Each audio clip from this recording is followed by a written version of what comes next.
माझे शतक नवा मुलगा माझा माता जिजाऊना तिने घडविले शूर शोभाने साक्षात होती ती आई भवानी जिच्या पोटी जन्म घेतला शोभाने सन्मान्य व्यासपीठावरील मान्यवर व माझे मित्र मैत्रिणींनो माझे नाव कुमारी आदित्य किरण राठोड आहे. मी आता तिसरी शिकते. आज तुम्हाला राजमाता जिजाऊंबद्दल 2 शब्द सांगू ते तुम्ही शांत चित्ताने ऐकावे ही माझी नम्र विनंती.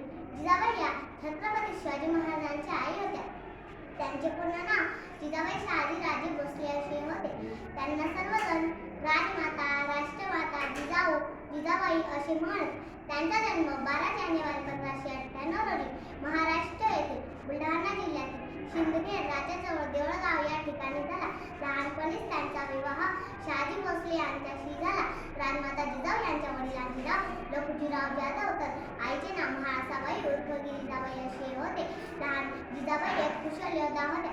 घोडेसवारी, तलवारबाजी अशा अनेक कौशल्य त्यांच्या अंगी होते. त्यांच्या स्वाऱ्यासाठी आणि निर्भयतेसाठी त्या ओळखल्या जायच्या. त्या एक लहानपणापासूनच त्यांना अन्यायाविरुद्ध चीड होती. या अन्यायाविरुद्ध लढण्यासाठी त्यांनी खेळण्याच्या वयात हाती तलवार आणि ढाल घेत कौशल्य अंगीकृत केले.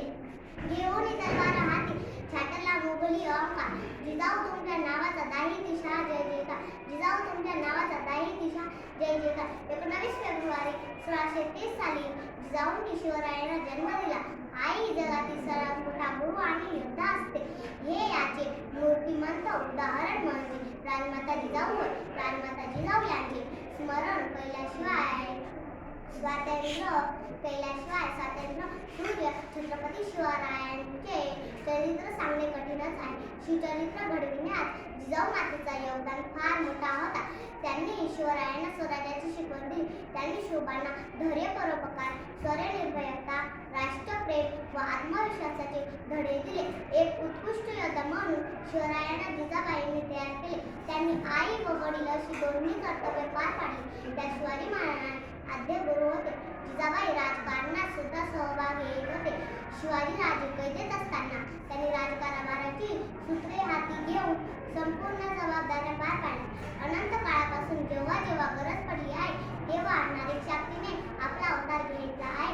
याचे उत्तम उदाहरण म्हणजे राजमाता जिजाऊ आहे. स्वराज्य निर्मितीसाठी राजमाता जिजाऊ यांची भूमिका अतिशय महत्त्वपूर्ण होती. थोडक्यात सांगायचे झाले तर साक्षात आई भवानीच मानवी अवतार घेऊन जिजाऊच्या स्वरूपात प्रकटल्या नाहीत ना असा प्रश्न काढावे एवढे मोठे त्याचे कर्तृत्व होते. ना वाकायचे ना झुकायचे, अन्यायावर पलटून वार करायचे, सन्मानाने जगायचे आणि सन्मानाने मरायचे असे कर्तृत्वात धाडसी व्यक्तिमत्व असलेल्या जिजाबाईंचा 18 जून 1674 रोजी मृत्यू झाला. थोर तुमचे कर्म जिजाऊ उपकार कधी न फिटणार. चंद्र सूर्य असेपर्यंत नाव तुमचे न मिटणार. चंद्र सूर्य असेपर्यंत नाव